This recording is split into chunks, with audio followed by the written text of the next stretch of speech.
On today's show, the LA Clippers were able to protect home court against the Lakers this season, beating them for a second time. Came back home. We saw the return of Kawhi Leonard. I'm going to be talking about why it just felt too easy for a while for your LA Clippers. Going to be talking about it all on today's Locked On Clippers.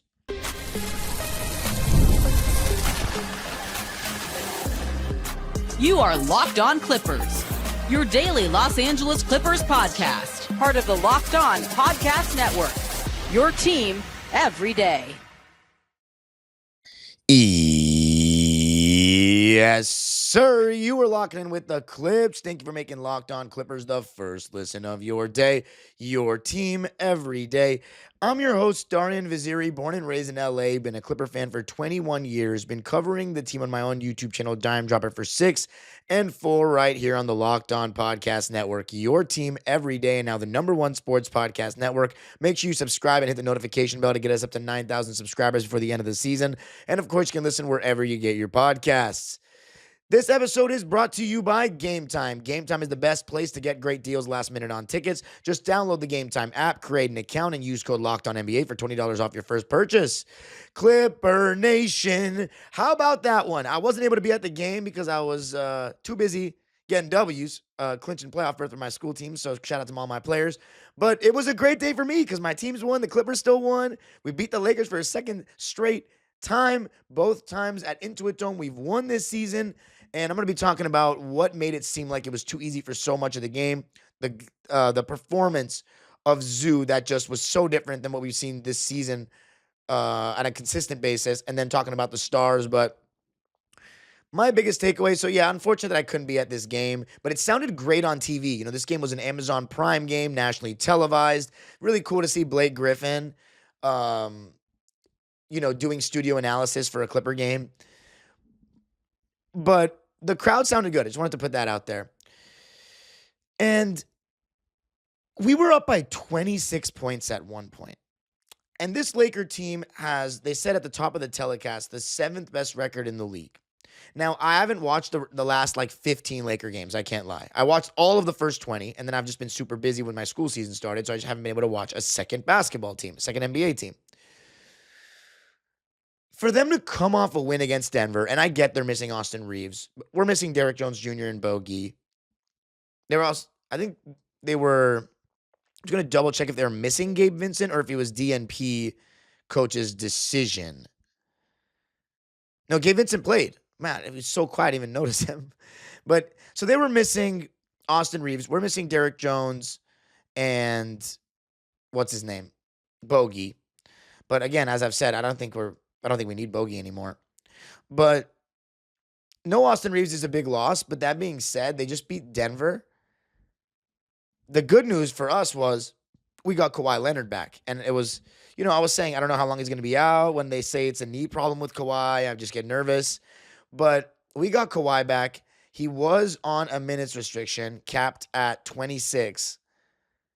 But speaking of 26, we were up by as many as 26 at one point.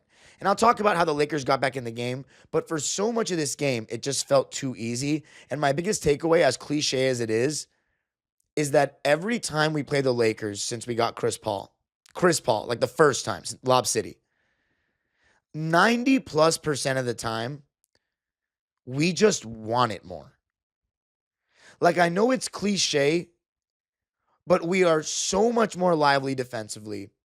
We feel like we're playing to prove something, I guess, as the little brother of LA compared to them. We want to win so bad.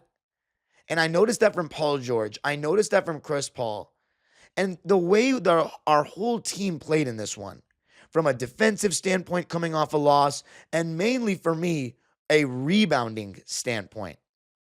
We out-rebounded the Lakers 49-34. We out-rebounded them on the offensive glass 6-13. Rebounding isn't necessarily a category that's been advantageous for us this season. But we were first to all the loose balls when we were up in that whole stretch leading up to when we were up by 26 points. At the end of the day, the Lakers tried to turn it on late. They toned up their defensive intensity late. They were getting after it and getting into our guys, being more physical late. LeBron James basically started playing in the second half. We're playing too good of basketball right now, having won after this one 14 out of our last 17 games, which is the best stretch in the league in that time period. We're playing too well for you to just mess around for 3 quarters and then turn it on midway through the third. Or, mess around for 2.5 quarters and then turn it on midway through the third. We're way too good for that right now, which is amazing. And as I said, right, and as the old adage goes, bad teams find a way to lose games and good teams find a way to win games. We're finding ways to win. We withstood the run. And yes, we were at home, but there's about 35% or so. I wasn't at the game, but I saw from tweets at least 30%, but no more than 40, it seemed. From TV, I would say it looked about 45-55 in favor of the Clippers, but people are saying it was 70-30. I don't know. Regardless, the takeaway for the fan aspect is that we are seeing a higher percentage of Clipper fans at these Clipper-Laker games than ever before, and that is the Intuit effect. Absolutely. But I bring that up to say, when you're on the road and you have a big lead and a team makes a run to try to get themselves back in the game, and then you are able to withstand the push with all the momentum and the crowd going insane and find a way to win, to me, that's a sign of a great team. Now, we weren't on the road in this game, but of course, there's a lot of fans of the Lakers. It is LA, and they got loud when they were making that run. And, this was a 3-point game. I think it was 105-102 maybe, or something like that, with a minute and a half left. And then Chris Dunn is trying to run pick and roll with James Harden, and James Harden is trying to be the screener with the intention of having Luka Doncic switch onto him. But Marcus Smart was staying glued to James. He was kind of not letting Luka switch onto him. And so then Chris Dunn gets a red carpet run to the paint, draws out Deandre Ayton, and dumps it off to Zoo for a dunk to put us up by 5. And then Rui misses a really solid look at a 3, Hachimura.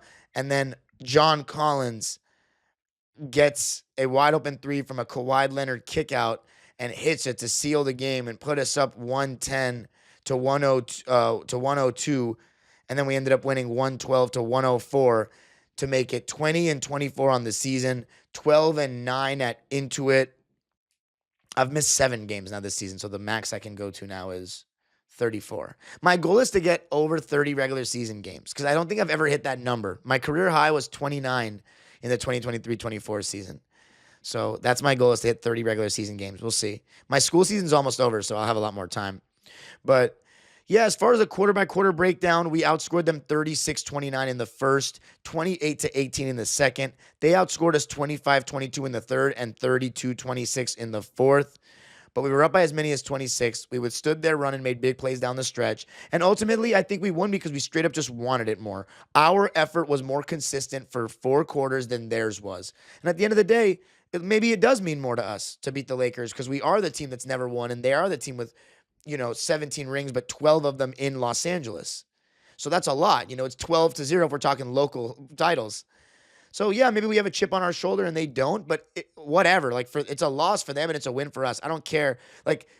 Trying harder it's not going to be looked down upon. This isn't like, oh, you're such tryhards. I know Laker fans always tries to make that stupid ass joke that, oh, this is their championship. Don't blame us because you don't come to play. Don't blame us because you don't come to play. Straight up.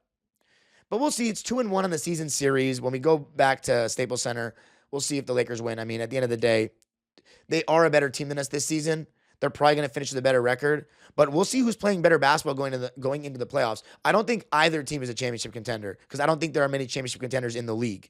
But hey, we're playing good basketball right now. We're finding ways to win games, and that's enjoyable for the fans, and that's enjoyable for the team. We've really turned things around, and I'm proud of the squad. 14-3 in the last 17 games. A good win over a good team in the Lakers, 112-104. Coming up, though, going to be talking about the guy who I felt changed the entire game, was getting absolute praise from the Amazon Prime crew, like he was one of the greatest players of all time. Going to be talking about the impact of Ivica Zubac coming up. I got to tell you a little something about Game Time. During basketball season, there's nothing like being in the building. The energy, the crowd, that first big run that gets everyone on their feet, the standing ovation when the clock's running out after your team has won a game. Fans want to be there for those moments, not stuck refreshing screens or guessing what tickets are really going to cost. That's where Game Time comes in clutch. The Game Time app gives fans the advantage back, making it incredibly easy to score amazing tickets, fast, simple, and without the guesswork. Browsing the Game Time app is straightforward and intuitive. Finding tickets takes just a few taps. Take the guesswork out of buying NBA tickets with Game Time. Download the Game Time app, create an account, and use code LOCKEDONNBA for $20 off your first purchase. Terms apply. Again, create an account and redeem code LOCKEDONNBA for $20 off.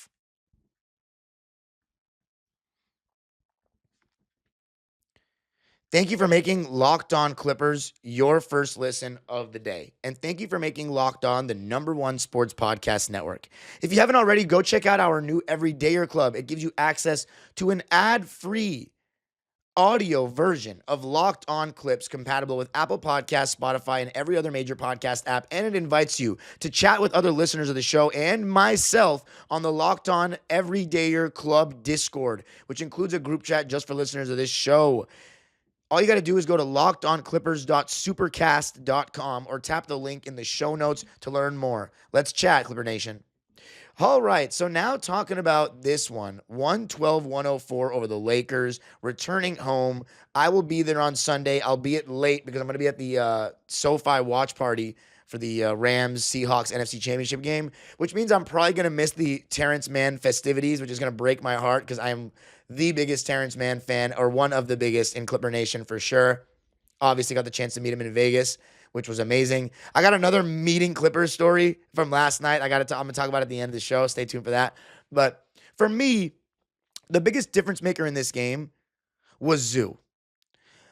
It really, really frustrates me. And I think it frustrates a lot of Clipper fans. When you see Zoo play with this sort of aggression in a game like this.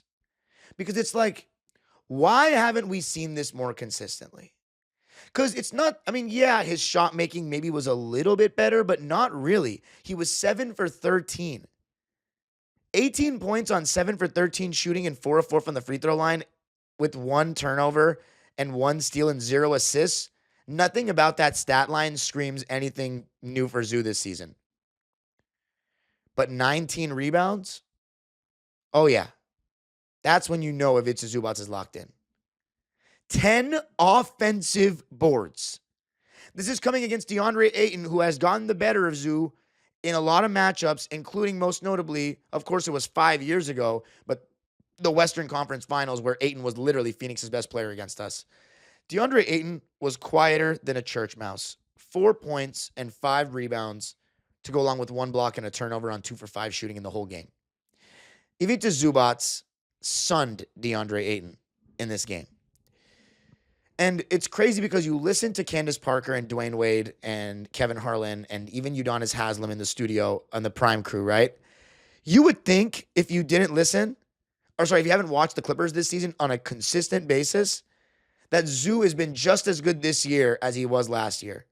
You don't know from the way they're talking that he's had a little bit of a decline, which you can also see in his statistics.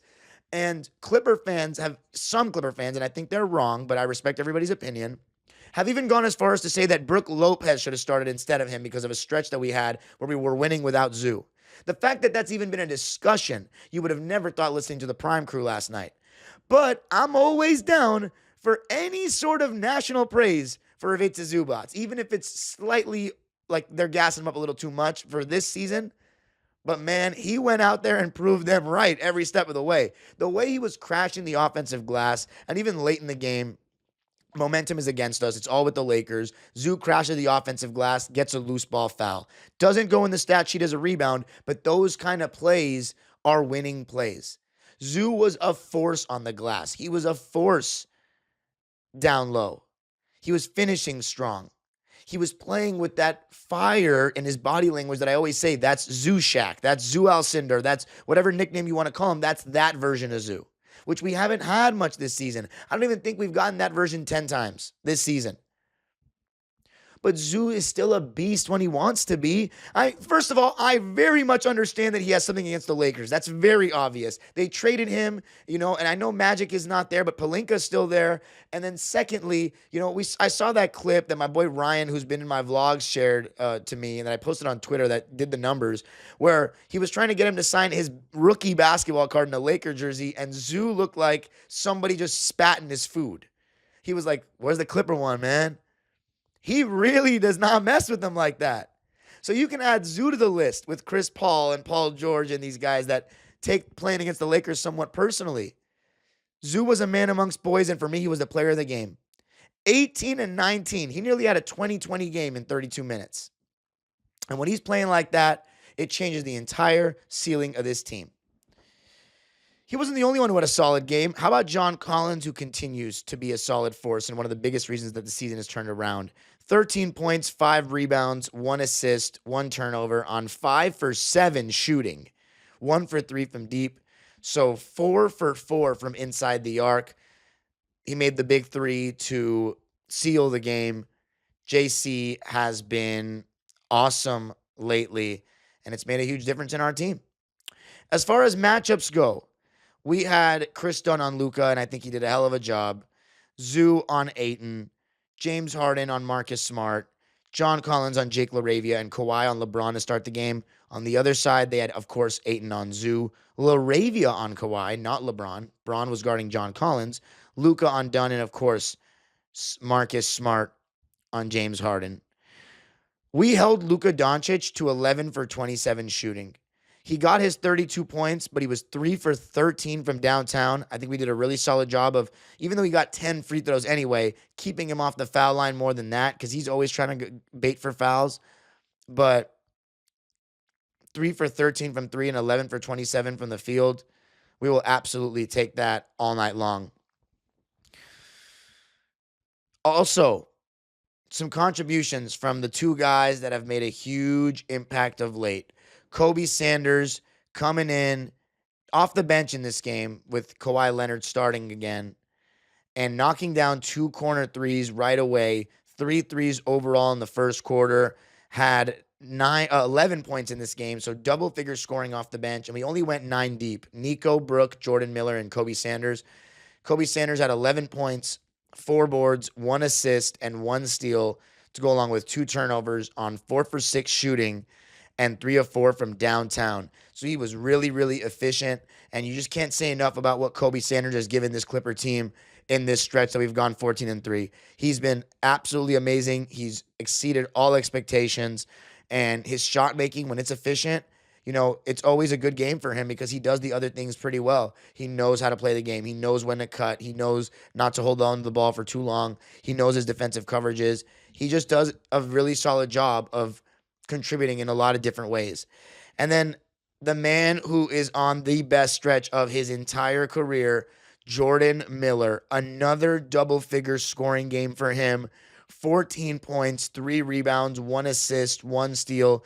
Did turn the ball over 3 times, but he shot really well from the field and the free throw line. 3 for 5 from the field, 1 for 2 from 3, and 7 for 8 from the foul line. And the crucial points, in the beginning of the fourth quarter, a tough bucket over 2 defenders at the rim that he banked in from the left side, and then a 3-ball when we really needed it, because this is when the Lakers were making a push. So Jordan Miller, I'm just so happy for him. And one thing about Jordan, I've talked about his footwork and the way he plays off one foot really well and his balance, but his handle's really good, man. When he gets a bump, and he does a really good job of countering those bumps and switching directions with his handle. He'll get bumped and then go behind the back. He'll get bumped and then he'll Euro. He's got a pretty nice handle, and it's all about the handle when it comes to self-creation. Jordan Miller, he has scored in double figures in the last 6 games and in 7 out of the last 8 games. He's averaging 11 points in the month of January, and that's counting the first 2 games where he wasn't in the rotation. If you take away those 2 games, it's probably way more accurate, but I'm just so happy for him. Chris Dunn, he didn't score too much, but His defensive impact on Luka Doncic, including his steal late in the first half, and when he dunked it down, that kind of capped off a 9-2 run to close the second quarter. He had 4 points, 2 rebounds, 3 assists, 1 steal. Did not turn the ball over, however, on 2 for 4 shooting and missed both of his threes. And then Nico was pretty quiet. I mean, he was 0 for 3 from the field, and all his shots were threes. Played 17 minutes, had a donut, 2 rebounds, 1 assist, 1 steal, and 1 turnover. And then Brook Lopez. We actually got a solid game from Brook Lopez, which I was very happy about on offense.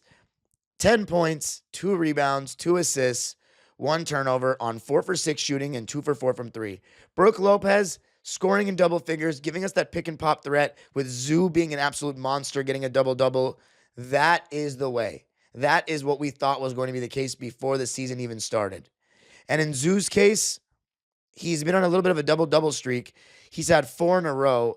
So he's starting to trend maybe in the right direction. I mean, he did play better in the second half of last season than the first half. So maybe we're bound. If we get Zoo playing like this consistently for the rest of the season, we're going to make definitely the play-in. But I think we might be 7 or 8, not even 9 or 10. Because it makes that big of a difference. But coming up, you might be wondering, dude, are you going to talk about Kawhi and Harden or what? Of course. I had to save. I don't want to say the best for last, but they are the best players. Because Zoo is my player of the game, but the best players for last. We're going to get to the stars coming up. I got to tell you a little something about FanDuel, America's #1 sportsbook. Fridays already feel different during basketball season, and FanDuel is making them even better. Every Friday night before the games tip off, FanDuel gives fans a new way to kick off the weekend with NBA Happy Hour. NBA Happy Hour is your official pregame, a limited time window where special offers drop right inside the FanDuel app before the action starts. Fridays from 6 to 7:30 Eastern have become appointment viewing with NBA Happy Hour. Opening the FanDuel app during Happy Hour always brings something new: boosts, bonuses, and surprises. It's easy to check the weekly special before tip-off and make a move before the window closes. So before tip-off, check the FanDuel app and see what's dropping during NBA Happy Hour every Friday from 6 to 7:30 p.m. Eastern.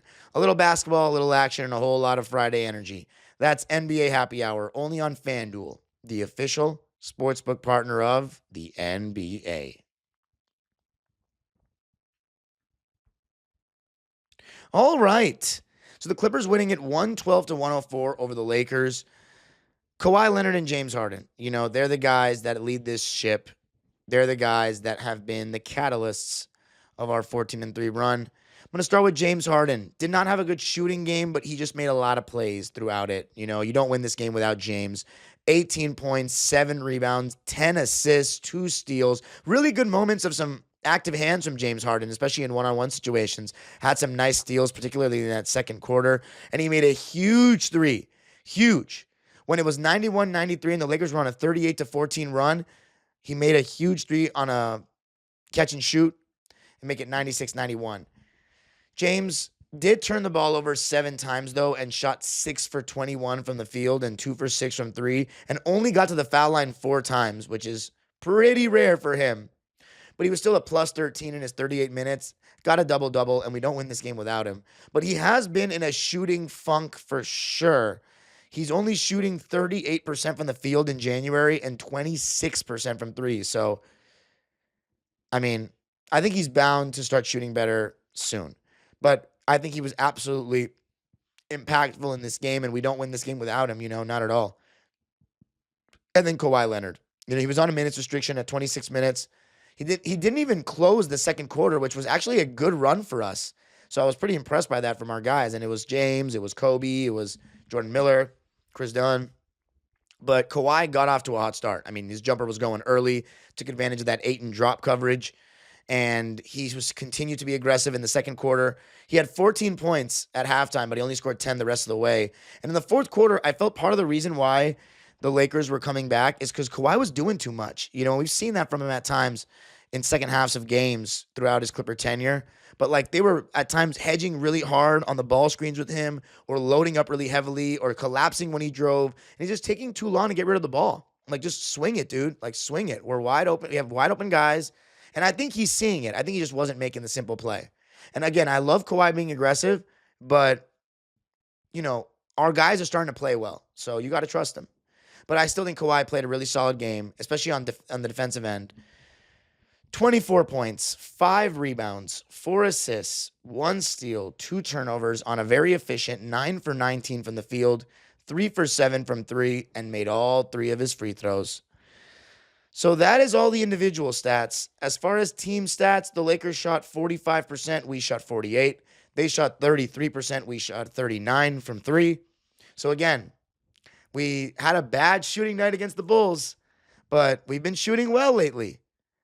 As I said, when we were 6-21, the shooting splits or the shooting variance is going to start going back in our favor because it's just too lopsided. It was too crazy in the beginning of the season that every single team on the same quality looks is just shooting so much better than us. It just, that wasn't going to last. And a lot of it starts with Collins. A lot of it's Kawhi as well, but just teams cooling down as well. And then they shot 72% from the free throw line. We shot 95%. And this being the best free throw shooting team in the league thing is something I can definitely get used to because I think it's amazing. It's really awesome that we barely miss free throws. But yeah, big time win. Big time win. I'm proud of the guys, man. We're playing some really good basketball right now. It's just a matter of one game at a time. Just like inch back. Keep this run going, especially with Kawhi healthy. Good thing that wasn't a big deal. Keep this run going.